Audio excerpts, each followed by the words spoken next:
PDO. Kay upat ra ka bangko ang mautin sa atin sa 101 sa Divine Government. So magpasalamat ta tanan. Ako magpasalamat din ako sa inyong naging director sa inyong RD na si Mr. Marcos Puntong, kasi hindi ko akalain na kami magkasama sa Itsur. Ako isang major, hindi ko alam kung ano ranking niya doon. Kasi sabi sa akin ni General Aguilar, maghanap ka ng tao. Sino tao? Ang daming tao. Sabi niya yun, dumaan. Sabi ko sino ba yan? Sabi sa akin alamin mo yan. Ba't ko alamin yan? Gawin pang usawan yan. Yun ang kabiro ko doon kay General. Hindi naman yun kasi may mission ako isa akong spiritual doctor. Ayun, ang inuna ko ng mga pasyente, hindi ko inuna yung ang utos. Hindi ko akalain lumipas ang panahon, tumakbo ang panahon. Dito lang pala si Ronald ang parang guidance, angel. Si Ronald na nakarating ilan sa Surigao. Yes! So si Ronald ang inyong pinaka-angel na nakarating kayo sa akin.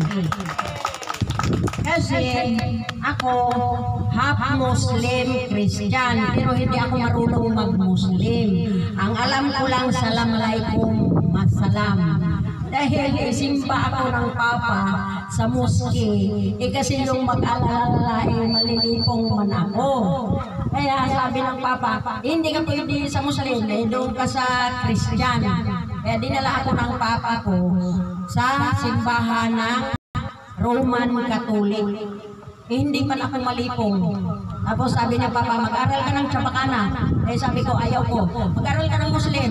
Ayaw ko. Anong gusto mo? Tagalog. Bakit Tagalog? National language. Kaya walang nagawa yung aking Papa.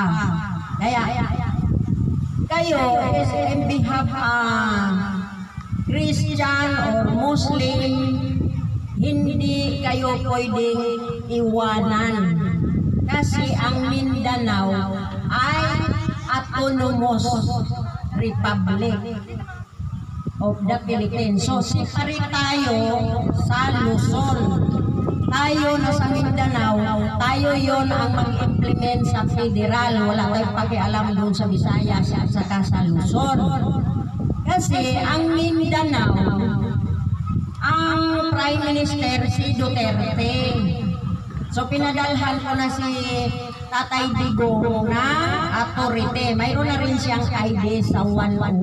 Mayroon na rin siyang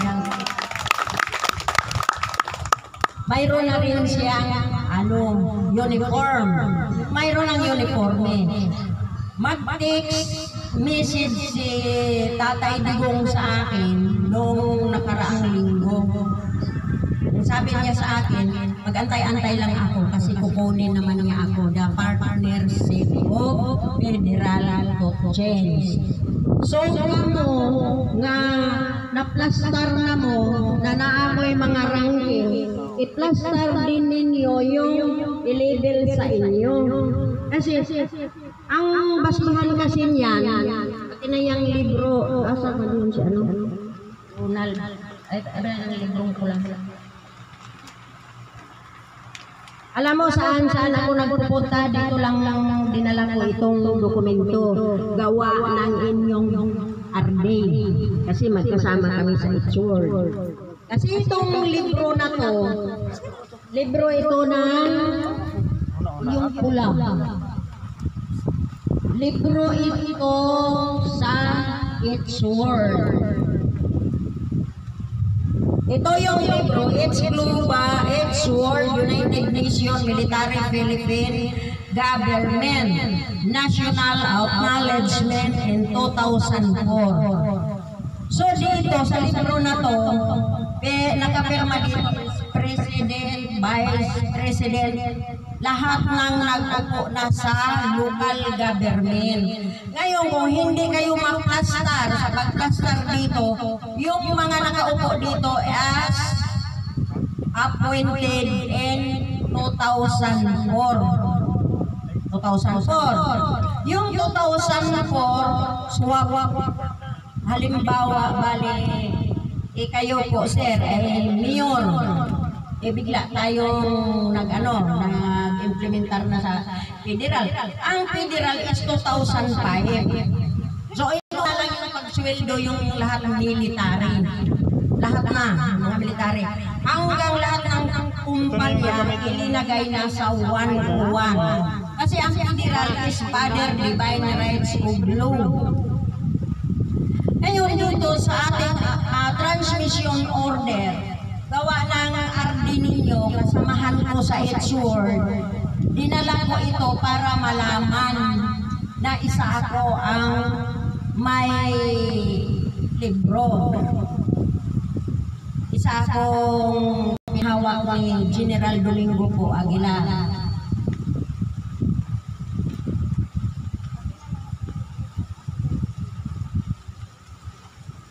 Mayroon tayong libro, yung kintal.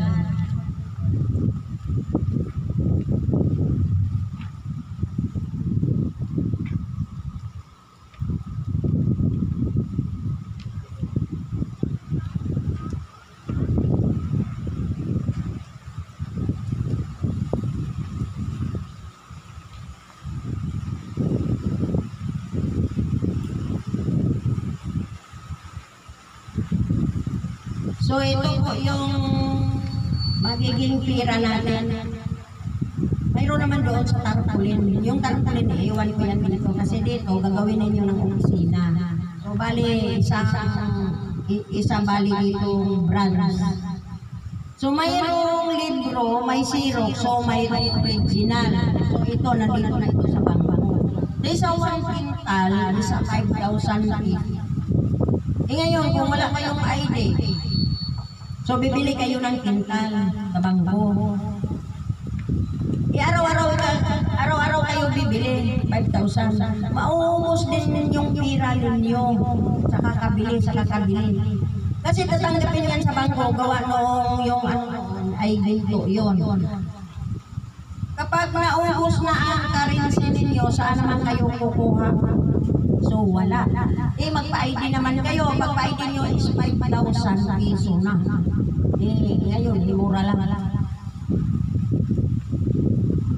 Ngayon, bakit nilibing si Marcos? Dahil sa Blubo. Yung nakahimlay sa Batak Ilocos wax yun. Hindi yung tao, ha? Wax lang yun. Hindi yun si Apo. Itong libro na Blue Book, kaya ilinibing ni Father Adonai at saka ni Padre Mario Ormos at saka ni Tatay Digong dahil sa Blue Book. Ang akala nila ay ito ay igiunlanan, ginawang unan. Paghila ni Presidente Rodrigo Roa Duterte, hindi dilubog kung hindi ay unan. Ang sabi ni Presidente, paano yan, Father? Wala yung lubog. So hindi kayo mag-federal. Hindi sila mag-federal kasi wala sa kanila ang lubog. Nandito sa akin, hindi tayo mag-federal.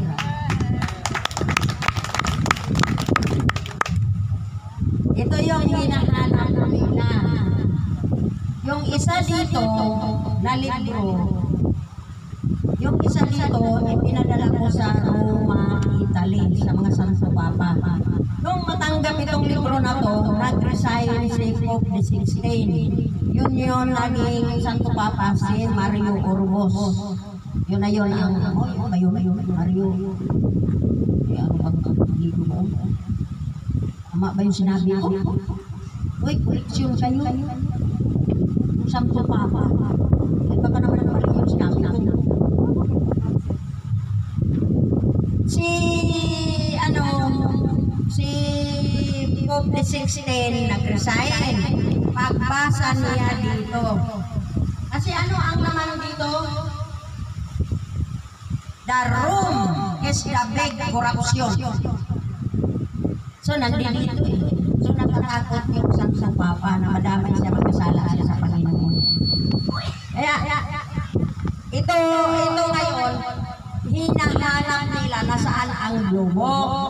Ang sabi ko, kung nasa inyo ang globo, edi kayo may karapatan. Eh wala sa inyo, edi ako may karapatan.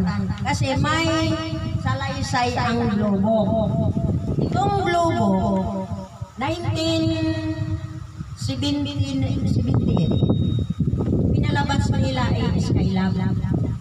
Hindi Skylab ang dumating sa bansang Pilipinas, kundi spaceship ng alien sa Tanay Rizal sa Tandang Putyo sa dalawang kawayan. Doon kay Rolando Pabon, ang spaceship ng 5 aliens na itin.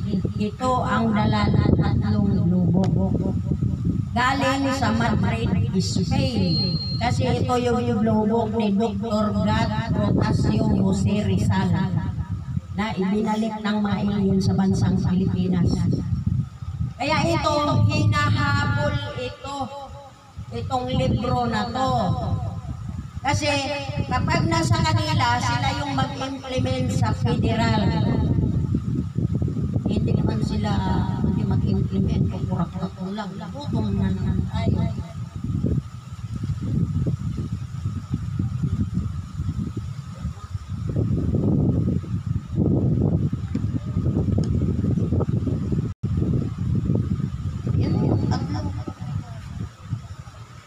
Yung mga opisyalis na mayroon naman katungkulan, kayo naman mag-plaster naman sa inyong mga mga igsuon, sa inyong mga kapatid, sa mga Muslim, hindi Muslim, mga lumad o Christian o anong tribo. Kasi wala kayong pili. Mabata, matanda, nangipon, wala. Kasama yan sa programa. Ang bata, 5 years old to 10 is libre sa ID. Kasi halimbawa niyan, ilang taon na yan.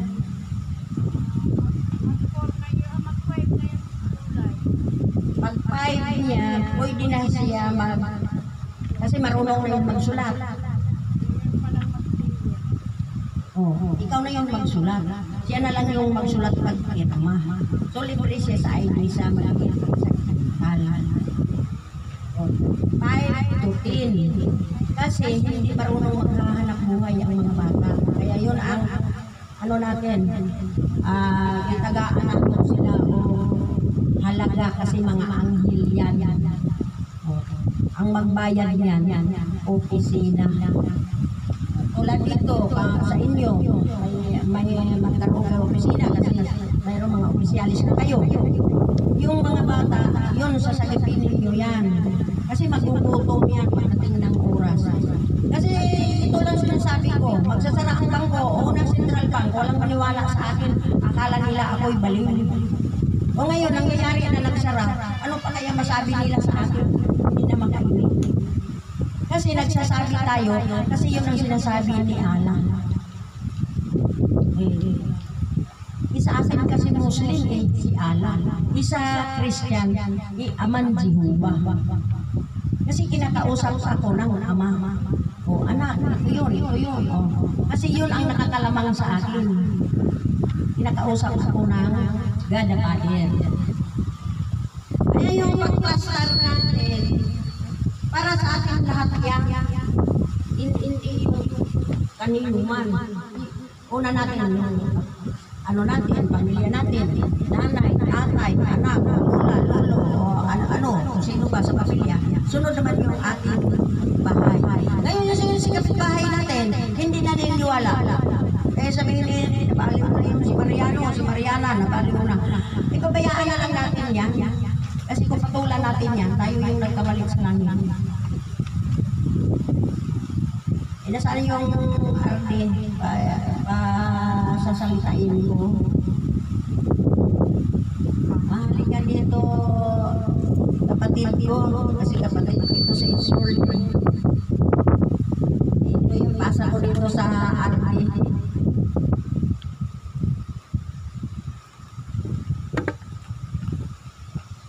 Sa ngalan ng ating Papa at ni Mama, sa kanyang mga kasama, magandang umaga, good morning sa mga Karanso, magandang hapon sa hindi Karanso. Noong 1992, nasa Manila ako, napasok ako ng Karanso, ng EDSWORK, ito na yung EDS Global World, EOI 101. Ito yung pamalit. Nagulat nga ako pagdating ko doon kay sabi ko, ma'am, parang nakita na kita sa batasan. Lumabay na pagkanay sa batasan sa Manila, malapit sa opisina ng mga senator, congress, di ba? So, hindi ko sukat ang kanayan na nakita pa kami ni ma'am. Kaya hindi siya nanginayang na akong pinipili maging regional director. Kahit na hindi ako naging director ng police ngayon. Bar na talaga. Baka ako yung magiging governor. Malay nyo, walang imposible sa kagustuhan ng Panginoon. Si Taunong Karnanan, tayo si Toy Puyuko na lantay na makagagawa maba. Tayo manamit Toy Baba, lantay na makagagawa mo. Sinabi kasi ng Panginoon, Mama, kung sino yung taong tataas niya, walang sino na makakagawa sa kanya. Sino naman yung taong nakababa niya, walang makakataas. Nasa Panginoon natin. So, sana, katutong lang ang may ito, hindi na tayo mahirap, mawawala na yung mga corruption. Hindi naman lahat ng leaders. Minsan, kasi channel by channel yan ang nangyayari sa atin ngayon. Minsan, kagaya rin sa construction, pagdating sa ng pondo, tumating kay engineer, pumunta naman sa subcon. Pagdating sa security, 1,000 ang matanggap. Isang Samsonite na pera. So sana, dito sa federalismo na ito, actually hindi lang ito yung napasukan ko na federal. Nag-scouting kami ng Luzon City, narating ko na rin yun. Sama ko sila, ilang spokesman ng MILF. Si nakasali natin ni Charlie. Panoran mo.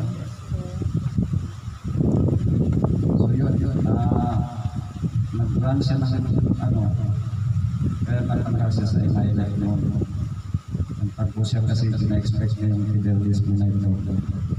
Federal man na niya, baliktad kasi yung federal. Ang federal is parang triangle yan.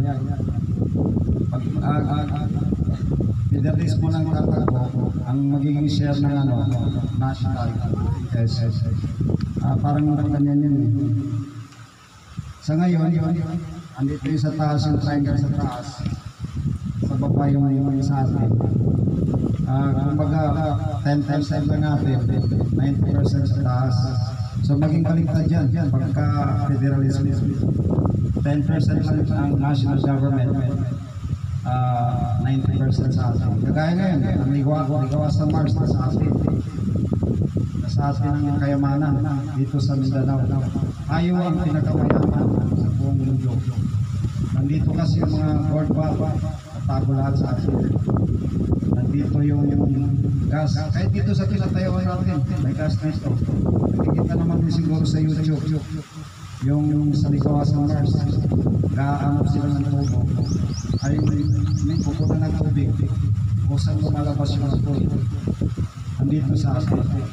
Dito sa Maguindanao del Sur, del Norte, pati sa North Cotabato, nandyan. Kaya yung China na yan, na nakikita nila magawa naman sa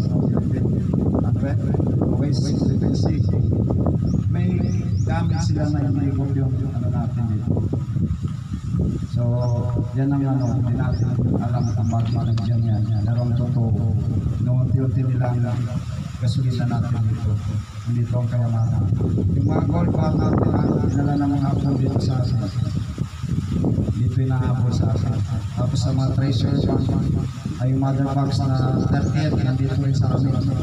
Nakita ko yung sketch yan. Yung secretary secretary ni Marcos. Parang kayo yung papakita sa Manila. Yung nakakuha ng Golden Buddha noon. Parang hindi ka makapaniwala. Namit ko, pinakita sa akin ang mapa ng lahat mga gold bar dito. Microsoft Field, green card, Liberty Bank. Yung green card, yung amount ng pera na nakalagay doon sa bawat kawan. Siguro kahit 10 winners ka sa ng isang libo, di ba kasya kung ipapalit. Actually, holder na kami doon. Nadala na yan doon sa Manila, pero kailangan ng mother box na doon. So, ito siguro magtataka tayo kung ano yung sinasabi ni Mama na mga kayamanan na yan. Ano pagkagip, ito kapag inubutan na ito, apag ko tayo, ano may gangapungan ng mga tao yung dito. Pues, bantangan, yabas sa kita ng dito katawasan, nandito ang lahat ng yaman sa Mindanao. Inshallah, pag sila yung mga tao na naniniwala, i-class, kanukarnan, saban-saban na i-class, alam yung mamela na katawasan. Eh, kuwe, kaya na, itaw na karnan, at tamanting sila di ka mo magayo, na dito mo sulit. Yun ang sabi ng Panginoon. Hanggat hindi kayo magkakaisa, hindi lalabas yung grasya. Lumalabas ang grasya sa mga tao na magkakaisa. So, ngayon, nakikita natin nagkakaisa tayo dito isang layunin. So, sana ibibigyan naman biyaya ng Allah o ni Papa. Inshallah. Ibig sabihin ng isala pag nagbigay ang Panginoon. At ito ba? Ito yung governor natin sa Maguindano ng Norte. Anak ni Panginoon. So siguro, alam ko pagod na itong mga bisita natin. O kung talaga wala silang mga tinatagong mga flower, bakit nang bisita sila? Diba?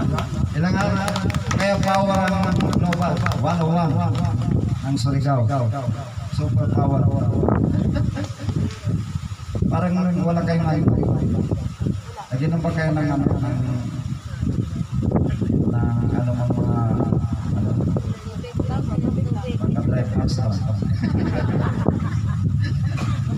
so siguro marami pa ako sa amin gusto nagsasabi. Ewan ko kung naiintindihan nila yung sinasabi ko o naniniwala kayo sa sinasabi ko kasi medyo hinantan ko kayo.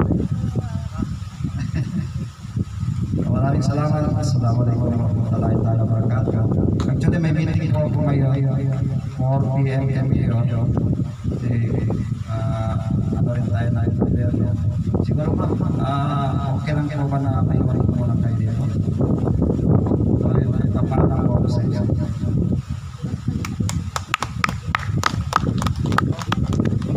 Salamat, Director.